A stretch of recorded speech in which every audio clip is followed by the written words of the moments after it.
Hey, do you have a band that you're looking to promote? Do you have a Kickstarter that you're looking to promote? Perhaps you have a business. We here at Tin Roof would love to work with you. Have any questions on what we could offer you? Hit us up for customizable packages that would benefit you and whatever you're trying to accomplish. We want you to come grow with us over here at Tin Roof. Guys, welcome back. It's a week later than what I wanted it to be. I wanted to be dropping this first episode on the 6th of January, but here we are, 7 days later, finally getting to chop it up about music and kind of, whatever we want to talk about. I really don't have a whole lot to talk about today. It's just kind of been chill. I was sick for a little bit. And I felt rough, like seriously rough. And it all started New Year's Eve. I started getting sick New Year's Eve, and I'm still not like 100%, but I ended up having like 100-degree fever, ended up sleeping for all of New Year's Day, like just sleeping, just Z's out the wazoo. It was crazy. And then went to work Thursday, still not 100%, like had a crazy migraine and stuff. Was not fun. And so I finally started feeling better by the time the weekend rolled around, and like we even had snow and stuff to where like was going to end up being kind of cooped up, had the opportunity to record, but I just still did not have the energy. I'm still struggling with energy to like do much of anything. Kind of stinks, in all honesty. Really have not been enjoying myself. But I am on the mend. Things are getting better. Still struggling with some coughing and stuff. We're working it out, though. So, started listening to some new metal that's already out. Name of the band is Patriarcha. They have, like, their new album came out like right after New Year's, and it's they're like a black metal, and they're not bad. It came out January 3rd, so right after the New Year, but they really don't even have much on them, like on on Apple Music. There you go. That kind of gives you the details of like their history or anything like that. But albums wise, Prophet Elisha came out this year, and it is very much like northeastern Europe language. I can't tell you exactly which one it is because I'm not fluent, but every album on the, or not every album, but every track on the album that they just came out with, it's an 8-track album, totaling in 40 minutes, and it's done very much in chapters, kind of like how Otep's recent, Opeth. Now I'm getting the two confused. Haha, I'm a goofball. I think it's Opeth. We'll look in just a second, but very much like that album where it was like done in chapters. This one's very much done in the exact same way. Veersalin 1, Veersalin 2, and all the way down to 8. And so let's see. I want to say it was Opeth. So we're gonna Poeth. Haha, Opeth. Yes, the Last Will and Testament from Opeth, which was a contender for the metal album of the year, and theirs was set up very similar, except for number 8 was A Story Never Told on their album, and their album lasted 51 minutes. So some fun things there. As far as country goes, I haven't really like listened to any new stuff there. I really just kind of been just listening to old jams that I enjoyed from last year, so far this year, just because work's been kind of hectic and stuff, and so I hadn't quite fully put in much effort yet. But I'm already seeing some really cool projects that I am looking forward to listening to. Apparently Ringo Starr has dipped his toe in the country water with an album called Look Up. Oh, he's got Billy Strings and Molly Tuttle jumping in on some of the and Alison Krauss. Okay, so interesting. A Beatles icon, obviously. I'm gonna have to give this album a listen to. I wasn't going to at first just because I don't like the Beatles, but this is incredibly interesting.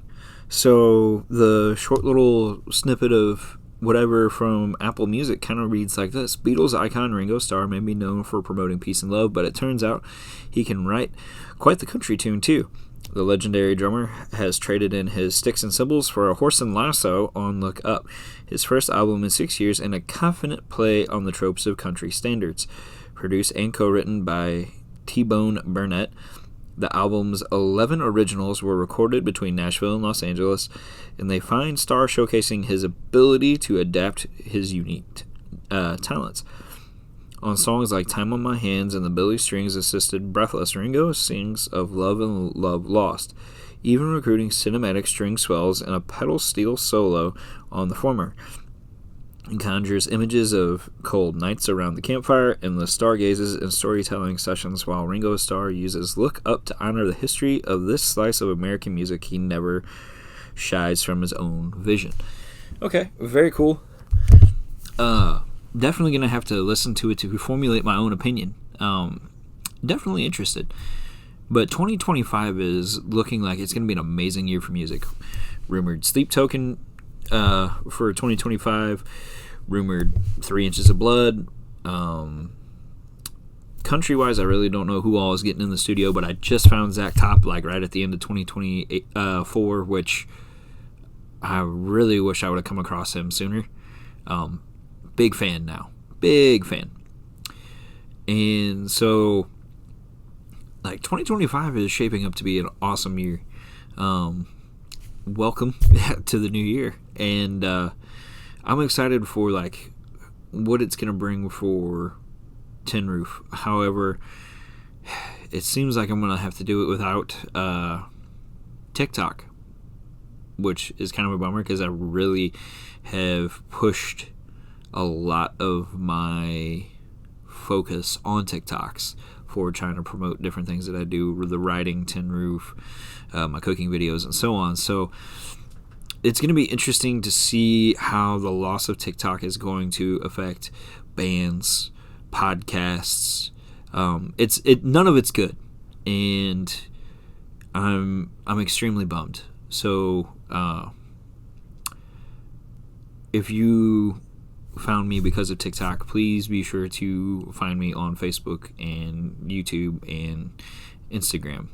My socials on Instagram and YouTube are Justin's, like my name, Justin's 'S stories, and you can keep up with me there. And please do the same for any bands that you might have found, followed, whatever, on TikTok, because those guys need as much help as I do. Same with individual country artists or whatever. They're gonna need the love wherever, whatever platforms they stay on as well. I'm scrambling a little bit here at the end of the time that we have with TikTok, because I was like, I'm gonna hold out till the 11th hour to see what happens. I kind of looked at Lemon 8 for just a second. I don't think that that's going to be the platform for me. This is really going to hurt. So trying to figure out how I'm going to do this is going to be difficult, because I really liked the format that TikTok provided. It suited me well, and losing that is going to suck, and it's going to suck for a lot of people. I'm my best example, and so that's why I've kind of been focusing on it. But Like, this is going to be hard for bands because I found Filth through this. I found Blankenship through this. We have 2 awards that are, like, dedicated to, basically, to people that I find on TikTok every year. So going into my second full year of podcasting, and one of my biggest tools that I use to find new music, that I use to promote my podcast on, is going away. Like, that sucks. And so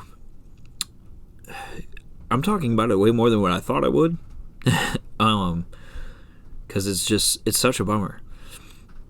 We have such a cool year ahead of us, but like, this kind of black cloud is looming over us, and it's like, what are all of us creators gonna do?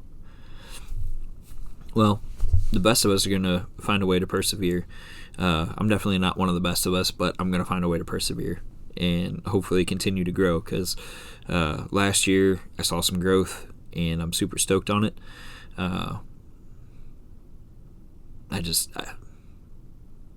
Sometimes the silly decisions that we make as a country leave me scratching my head, and that's one way or the other, doesn't matter.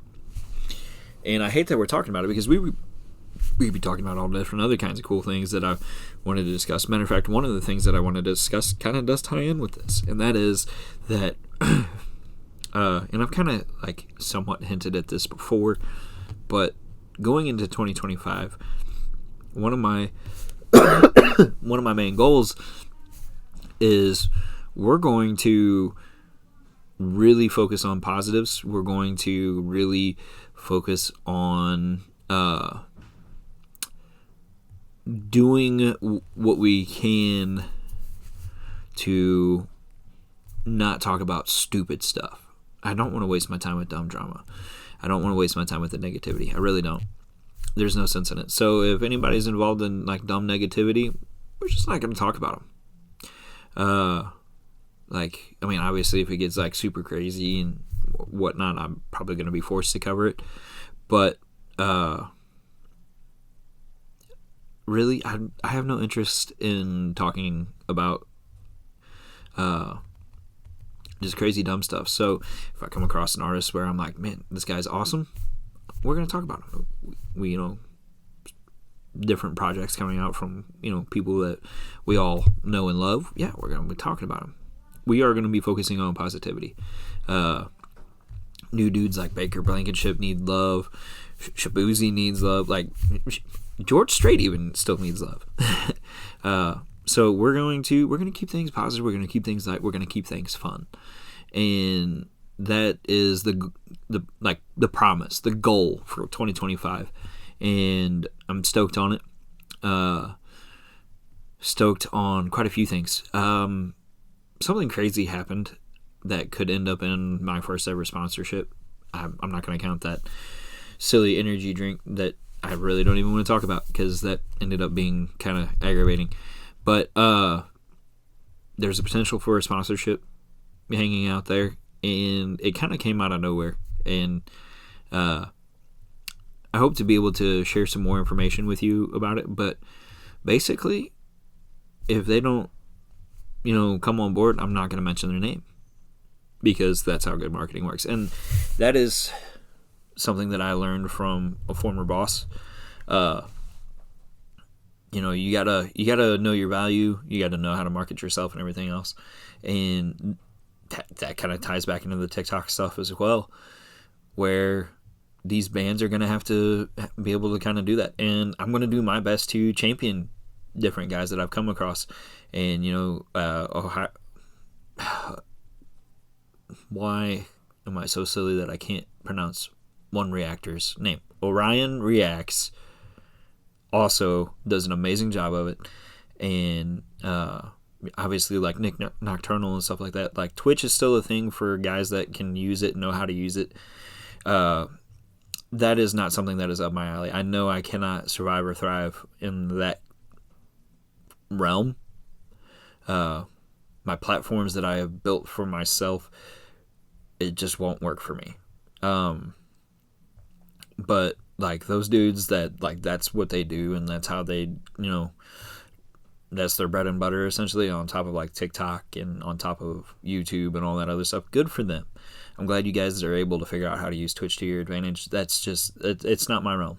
I can't survive in that kind of realm. But I do know my advantages. I do know how to market myself somewhat. I won't say I'm the best at it, but that's going to be key for all of us creators going forward with the death of TikTok. It's so sad because so many of us rely on it, and so I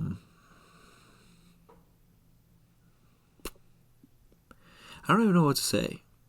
It's just kind of leaving me bummed. Like, I know, like, one guy on there was like, it's just not going to be available to download anymore. Okay.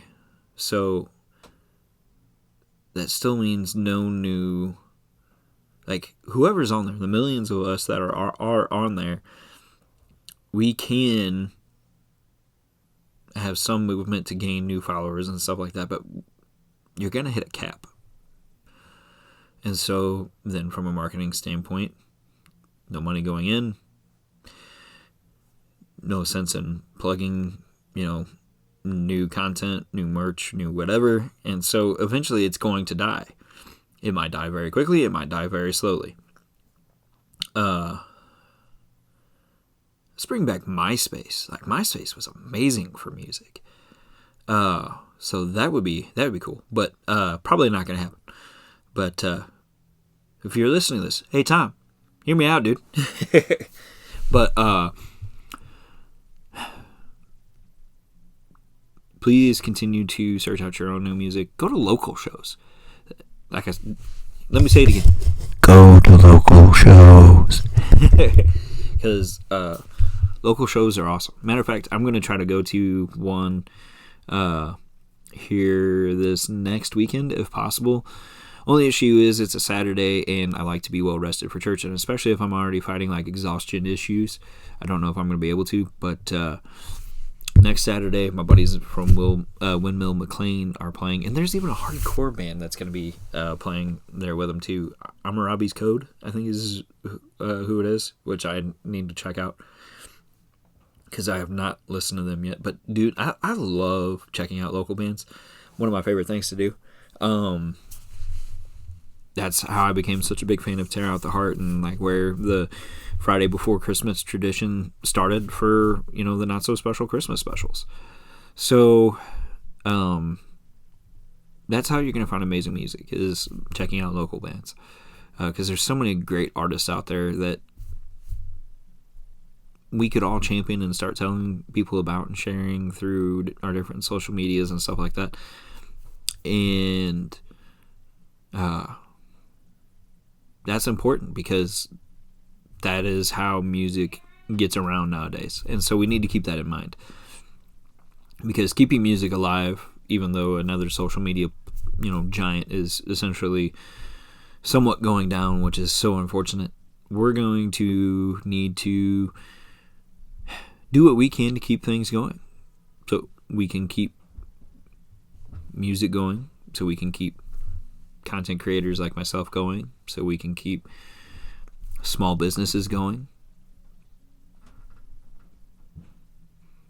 We can survive and thrive, even in a post-TikTok world. It's the American way, right?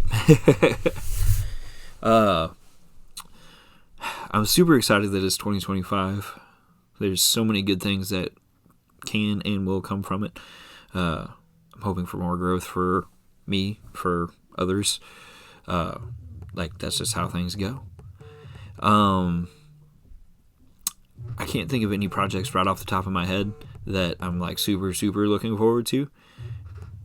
Well, actually, I take that back. Motionless in White. I know Motionless in White has a new album coming out, so I'm looking forward to that. And country's just going to have to surprise me as things go on. But I need to keep this episode short today, so I'm going to let y'all go. I hope y'all have a wonderful night or day, depending on what time you listen to this. Happy Monday. Tin Roof is back. It's 2025. Let's get it!